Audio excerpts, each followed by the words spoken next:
Hey guys, for those of you keeping track, this is part 4. I've got the transfer case up on the bench today. Pulled it apart, making sure everything's in good condition. So it is a passenger drop, just like I need. I've got the driver drop sitting down here on the floor.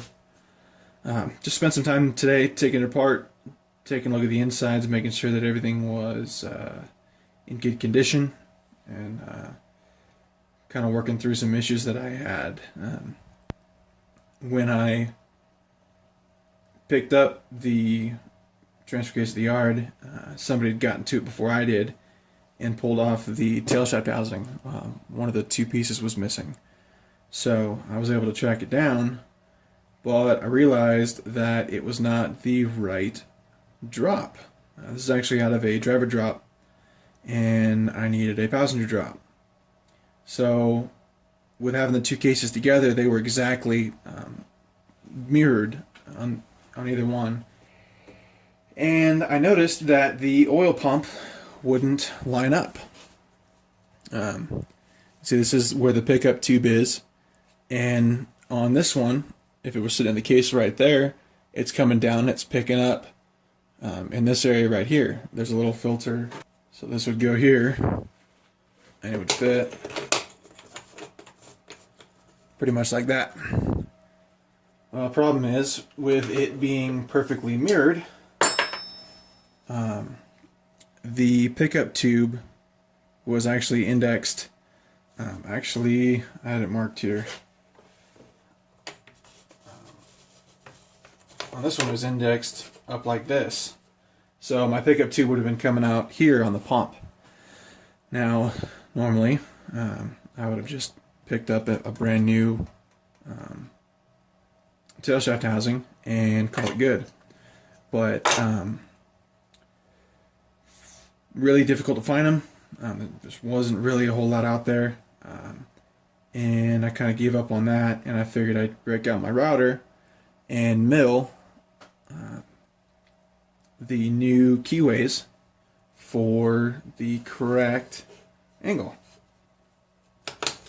So normally this would sit in here like this,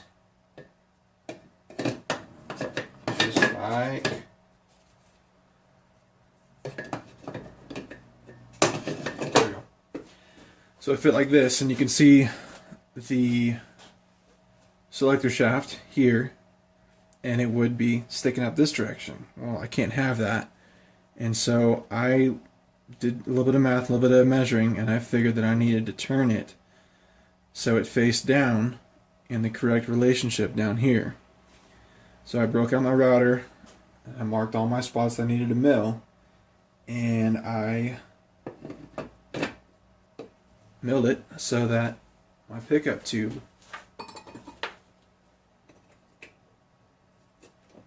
I got one little more mill mark to do here, cut this little notch out so the pickup tube can pass through it. But as the way it sits now, actually it'll sit like this technically. So you can see that it'll be down that direction. I've got it bolted to the table right now so that I could route it. But once I finish milling that, I'll turn the video back on and I will install it kind of and show you guys. Alright, I'm back. So show you guys, there's a little tiny notch here on the rear case that goes to where the filter goes. Pick up and filter. So it sits just like that.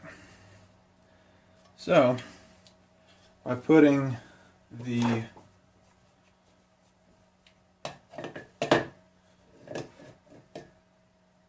there we go. So I put it in right side up. I put in the pump that way. It will allow me to put this in where it needs to go.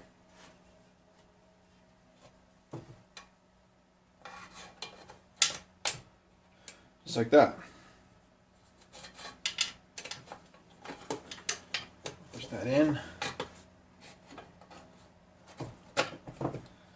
So by doing that, see how the bolt holes line up now. A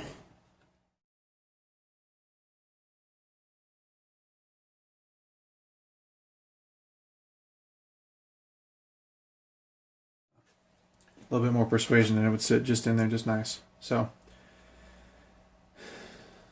with the right tail housing, this would not have been an issue, but just something I had to do, and figure out how to make it work. I also wanted to show the difference in pinion and ring gear sizes as you change gear ratio. This one's a 488. It's a much smaller pinion, whereas these two are both 373, and they're a lot larger. So that means that this ring gear would be a lot shorter the lower the higher the ratio. So 342, 373s, even 410s are going to be fairly low, whereas the 488s, you're going to need a thicker cut ring gear and be able to bring that into alignment with the pinion gears. So I did notice that in taking everything apart, I've got one of the side gears is nice and clean, and the other one not so much. So I don't know why that is. I thought I had one good carrier, but I'm gonna have to get new side gears. As always, feel free to comment either in the Facebook posts or in the YouTube comment section below. Please like and subscribe. Thanks, guys.